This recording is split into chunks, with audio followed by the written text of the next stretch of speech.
Patient from Dubai. ஆமாங்க, துபாயில இருந்து ஒருத்தர் வந்திருந்தாரு. எக்ஸஸான ஒரு டிஸ்க் பல்ஜ் ஆகி ஆல்மோஸ்ட் டுவர்ட்ஸ் கிராவிட்டி கூட இருந்தது. இந்த மாதிரி கேஸ் வந்தா மோஸ்டா நாங்க எடுக்கிறது கொஞ்சம் ரொம்ப யோசிப்போம். 3 months கிட்ட 1000 ரெடி பண்ண அடுத்த ஒரு 4 வாரத்துல திரும்பி ஊருக்கு போனோம். ட்ரீட்மெண்ட் பண்ணமா இல்லையா, இந்த பேஷண்ட் ரிசல்ட் வந்துச்சா இல்லையா, வாங்க பார்ப்போம்.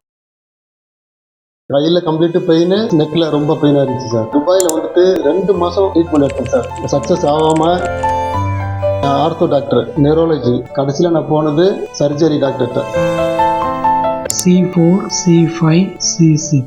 இந்த C5, C6ல என்ன ஆச்சுன்னு பார்த்தீங்கன்னா, இந்த டிஸ்க் நல்லா ஃபுல்லாக வெளியே வந்துருச்சு. இங்கே ஒரு ஃபோர்ஸ் கிரியேட் பண்ணி இங்கே ஒரு ஃபோர்ஸை கிரியேட் பண்ணோம். எவ்ரிடே என்ன பண்ணோம், இதுக்கான ப்ரோட்டோக்காலை 2 பக்கம் ஃபோர்ஸை மாற்றி ரிவர்ஸ் பண்ணி இந்த டிஸ்க் இப்போ ஸ்லோவாக உள்ளே வந்துருக்கு. ஏன்னா ஒரு நாளைக்கு 3-4 ப்ரோட்டோக்கால் கொடுப்பீங்க. இப்போ 25 டேஸில் நான் ரொம்ப கேர் எடுத்து நீங்கள் பார்த்துட்டு என்னுடைய ஃபீட்பேக் கேட்டு தான் எனக்கு நீங்கள் ட்ரீட்மெண்ட்டே பண்ணுவீங்க. அந்த மாதிரி நீங்கள் நல்லா பார்த்துக்கிட்டு இன்னைக்கு நான் பெட்டராக இருக்கேன் சார்.